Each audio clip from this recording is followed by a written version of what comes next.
Hujambo mtazamaji wa UBC TV na karibu kwa taarifa zetu za leo, ikiwa ni tarehe 23 mwezi wa Septemba mwaka huu wa 2022. Kama kawaida ni muda wa habari na ambayo tumekuandalia kutoka maeneo mbalimbali humu nchini. Msomaji ni Edwin Nyachwara. Wakuu wa shule wamesema kwamba wataendelea kudumisha maagizo ya kupunguza maambukizi ya virusi vya uviko 19 kama njia mojawapo ya kuzuia maambukizi ya ugonjwa ambao umetangazwa wa Ebola. Hivi majuzi ugonjwa wa Ebola umetangazwa kwamba umepatikana katika maeneo mbalimbali humu nchini, huku uchunguzi ukiendelea na wakisubiri ripoti kamili ya serikali. Hapa taarifa kwa undani. Taifa la Uganda lilipata visa vya ugonjwa wa Ebola wiki iliyopita katika wilaya ya Mubende, japo serikali hadi sasa haijajitokeza kutoa maelekezo ya kuzuia maambukizi. Wakuu wa shule wanasema kwamba wanatumia habari walizopata kutoka kwa wazazi ambao ni matabibu kufanya tahadhari, huku wakisubiri tangazo rasmi kutoka kwa serikali. We haven't got from the government, however some well wishers in form of parents were able to share some information which was that guiding and abiding, and we have been able to use that because we have some parents who are medical officers and they have this we have some write-ups which we have been able to share with the children. Mkuu wa shule ya msingi ya Nakasero Rogers Nambuli anasema kwamba wako tayari kufuata ushauri wa wataalamu kuzuia maambukizi zaidi. Also receiving support and instruction guidance from our superiors, KCCA, and which we believe that if well taken care of, it will help us to curb or control the would be big effects. Wasimamizi wa shule wanakula yaamini kukaza kamba kwa maagizo ya kupunguza maambukizi ya uviko 19, huku stahamala ikisubiri tangazo rasmi la serikali. Sharing, there are things we don't share hankies, we don't share we don't share stockings, we don't share shoes, because as you share the stockings somebody can sweat, therefore you are sharing the fluid. So we have tried to sensitize them. Sensitization of our learners and the staff, and which we have already embarked on. We also depend on our stakeholders, particularly the parents, their awareness. Skuli kadhaa zilipopata habari ya ugonjwa wa Ebola ziling'oa nanga katika kutoa mafunzo ya kudhibiti maambukizi ya ugonjwa huo. OPs during COVID-19 was washing hands, and really here you find that it is equally important. Another SOP was social distancing, and you will find it will apply here. Unnecessary handshaking was not allowed. Still the same will apply here. So of COVID-19 and there are elements that can support, like cleanliness and avoiding crowd and that kind of thing. So we are going to borrow from there and see how we can apply this other side as well. Only that it goes with a cost sometimes, but I think we have no way out. We have to spend for the lives of the individuals that we interact with and keep around.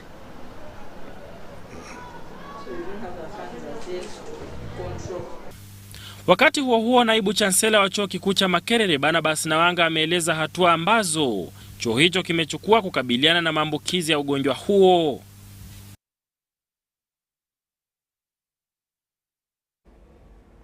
Habari zingine zinasema kwamba aliyekuwa mkurugenzi wa shirika la ndege la Uganda Airlines Conwell Muleya amepatikana na mashtaka ya kutotii sheria kutoka ofisi ya Inspector Generali wa serikali.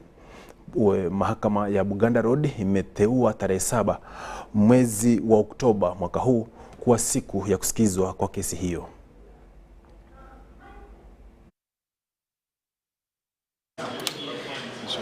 Upande wa mashtaka umetoa Gideon Abudum, Lorraine Akelo pamoja na Kabera Francis kuwa mashahidi kwenye kesi hiyo. Hata hivyo, Conwell Mulea ambaye ni mshtakiwa mkuu amekanusha madai hayo, japo ushahidi umekodolea macho ukweli kwamba ana kesi ya kujibu. Now, I have carefully evaluated the evidence adduced by prosecution and given due and proper consideration to the submissions of counsel for the accused and the state attorney, and I am satisfied that prosecution has done more than enough at this stage, bearing in mind the legal standard of proof, to justify their claim that the accused disobeyed a lawful order of the Inspectorate of Government. It is the finding of this court, therefore, that prosecution has established a prima facie case against the accused person as charged, necessitating him to defend himself. And accordingly, this court finds that the accused has a case to answer and is put to his defense. Hakimu anayeongoza kesi hiyo Asmani Muhumza ameongeza kwamba mshtakiwa alifeli kutii umri ya mahakama, jambo ambalo ni kinyume cha sheria. The accused was actually within the country, contrary to the assertions of his lawyer, and that there was no reasonable excuse that prevented him from complying with the summons. Further, the learned state attorney submitted that although the IGG required the accused to appear with his passport, this was for identification purposes only. That the IGG needed to verify the identity of the person appearing before her. Mahakama sasa ikitenga tarehe 7 mwezi wa Oktoba mwaka huu kuwa siku ya kusikiliza kwa kesi hiyo, huku ikizuia stakabadhi za kusafiri za nje ya nchi za Conwell Mulea. The matter is now in advanced stages and is nearing its completion. The court has already found that the accused has a case to answer. To release the passport at this stage will most likely derail the hearing of the case. The request for release of the passport for the accused is therefore denied. Inadaiwa kwamba tarehe 23 mwezi wa Mei mwaka huu Conwell Mulea alikaidi amri ya Inspekta Jenerali wa serikali kuhusu matumizi mabaya ya fedha alipokuwa akihudumu kama mkurugenzi mkuu wa shirika la ndege la Uganda Airlines. Asante Saddam kwa taarifa hiyo. Habari zingine zinasema kwamba wataalamu wanaendelea kushauri wanaohusika kuhuasa habari za hatari za mabadiliko ya hali ya hewa. Haya yanabainika katika washa wa 16 wa kila mwaka wa kujadili maendeleo mbalimbali ya mazingira, huku mataifa yakihimizwa kuzingatia mabadiliko ya hali ya hewa. Environmental change and environmental degradation very seriously and invest properly in managing these issues, because with our very fast growing population we are heading for a disaster if we do not address these issues. Some of the very important issues that we must address are the issues of deforestation. Why are 90% of our people still cooking using firewood and charcoal? And the population is increasing. So the more the population increases, the more trees we are cutting, and the faster we are cutting them. There is a lot of knowledge already there that has to be used for policy making, but we also think that there's a lot of things to be learned between different countries, and not least in the south with south-south collaboration. And if we can facilitate and support that, I think that's a lot. But then, of course, Sweden, climate and environment is one focal area in our development cooperation at large. And we realize its impact and the linkages to poverty reduction and everyday life of people here. We still have some gaps in trying to coming up with the variables that capture climate risk that we can be able to include in our models, and then be able to, with confidence, talk about the loss to the economy as a result of all this. And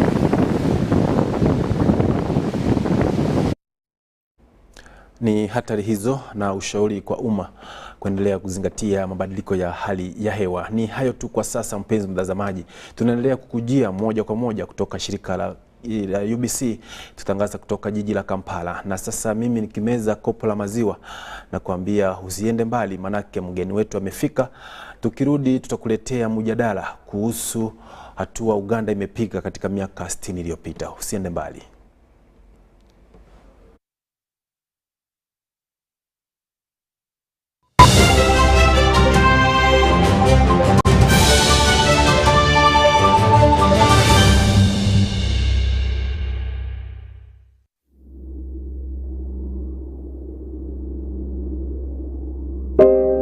I remember the lockdown,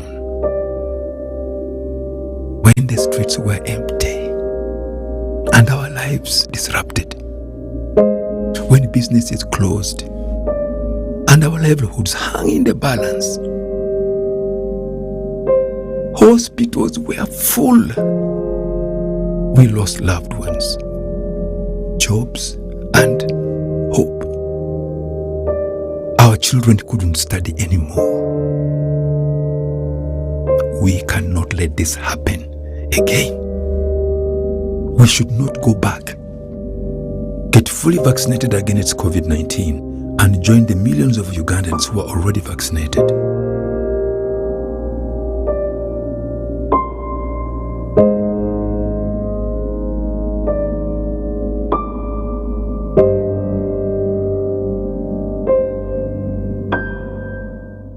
It's Freaky Friday from Airtel. Buy or gift. Buy or give. Get freaky too! Dial *149*10# to load a Freaky Friday bundle for you to enjoy the best offers on voice and data. To buy a bundle for friends and family, dial *149*10*5#. Freaky Friday with Airtel. Buy or gift a bundle today. Dial *149*10# to get started. Airtel, the smartphone network.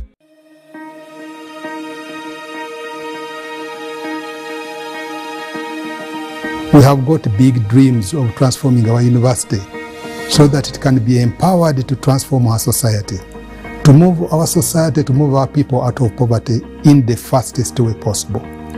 And we have got projects through which we want to do this. We want to be a more research-led university. We want to do more research to solve Uganda's and Africa's problems. And of course, the problems of humanity, just like we have solved some before, including the wonderful research in HIV, producing very good products that are helping the entire world to solve the issues of HIV. We have also come up with innovations in agriculture, in engineering. We were the first to come up with an electric car on the continent, but we believe that we can do this on an even bigger scale, including coming up with a university teaching and research hospital. We are the leaders in tropical medicine, but we don't have a hospital which will assist us to do more research. We want to come up with the science and technology and business incubation center, so that this center can help not just our students, but all young people who have got great ideas on producing products that are going to transform our economy, give employment to our people. And of course, we want to come up with a student center so that our students can have a one-stop center where they can solve all the issues that they have. We want also to improve the entire infrastructure, including the accommodation for our students. All this will require our stakeholders to hold our hand, to move together with them for us to be able to realize that. Please, you can follow us on our website, www.mac.ac.ug, and there are special pages there dedicated to 100 years celebrations.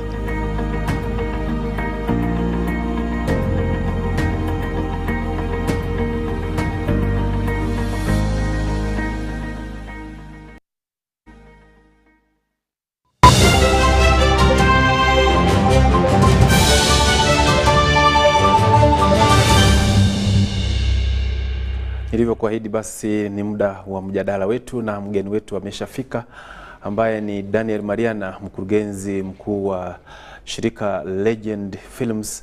Yupo nasi na tutajadili kwa kina mitazamo mbalimbali na hatua ambazo taifa letu limepiga katika miaka 60 iliyopita. Karibu Dan.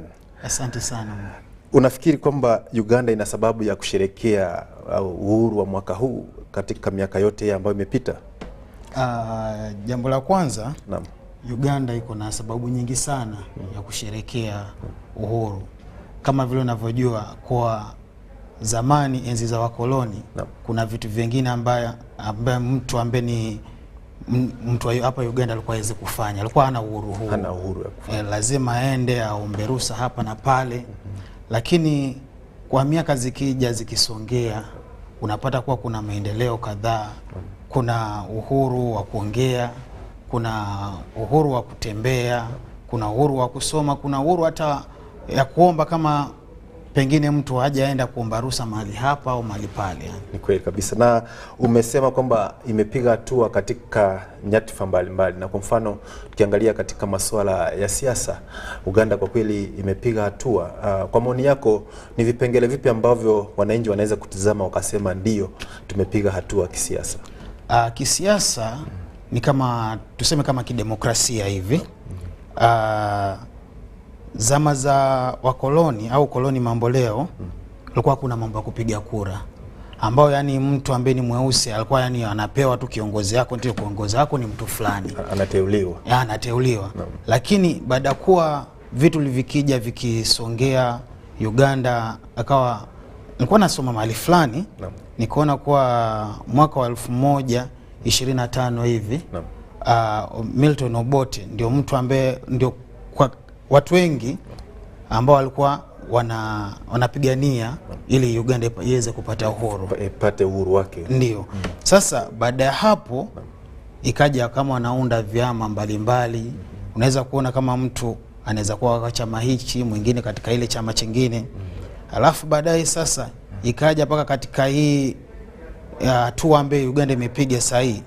Unaweza kuona kuwa watu wamepata, naweza kusema uhuru wa kidemokrasia. Kwa sababu tunaona vyama mbalimbali, kuna FDC, kuna NUP, kuna NRM, vyama kadhaa vimeingia katika uongozi. Na labda pengine tumeona katika tasnia ya siasa chini ya uongozi wa Rais Yoweri Museveni amepea wanawake nafasi bora katika uongozi. Unafikiri hii inaashiria nini katika maendeleo ya uhuru wa taifa letu?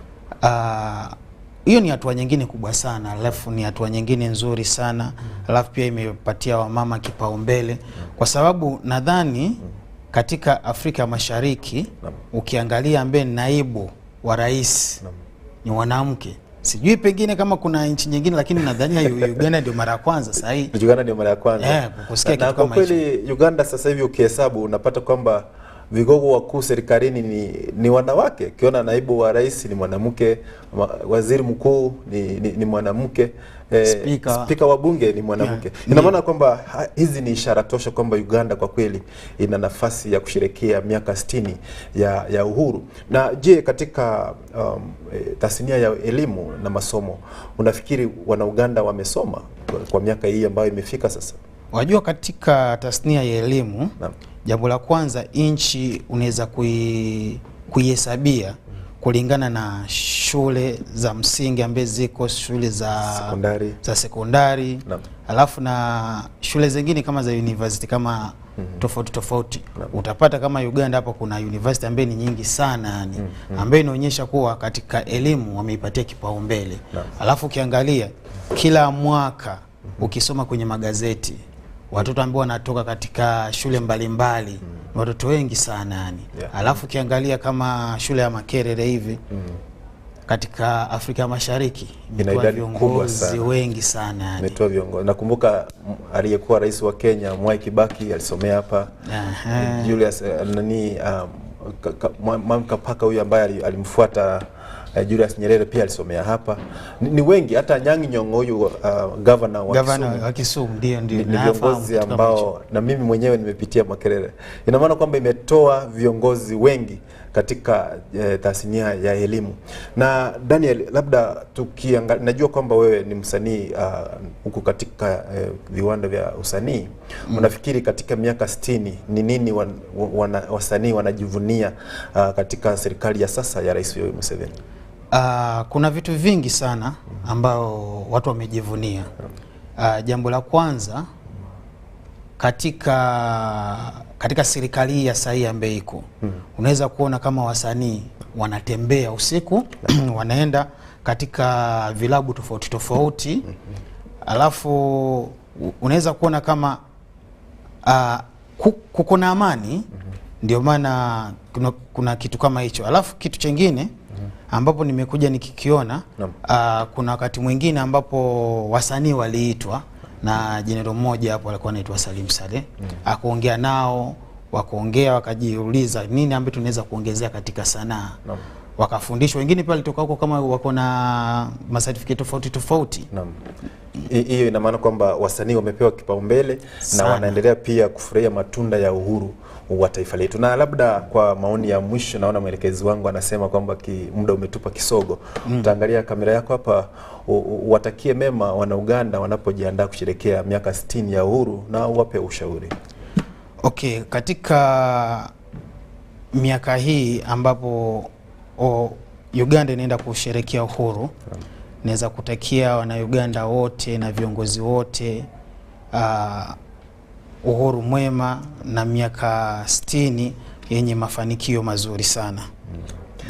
Asante sana Dan kwa ushauri wako, na asante kwa kupata muda wa kuja katika studio zetu, na natumai kwamba wakati mwingine tukikualika usikawie kufika hapa. Ni hayo tu kwa sasa, mpenzi mtazamaji.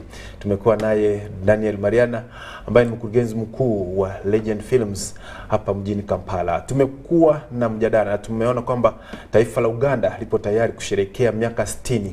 Tumepiga hatua kubwa katika maendeleo mbalimbali, kielimu, kisiasa, kidemokrasia na kiukulima na mambo mengi. Ni hayo tu kwa leo. Endelea kutegea vipindi na matangazo kutoka shirika la UBC, kituo nambari 1 kinachokupa habari katika lugha ya Kiswahili. Hadi hapo kesho, mimi ni Edwin Nyachwara Mobegi.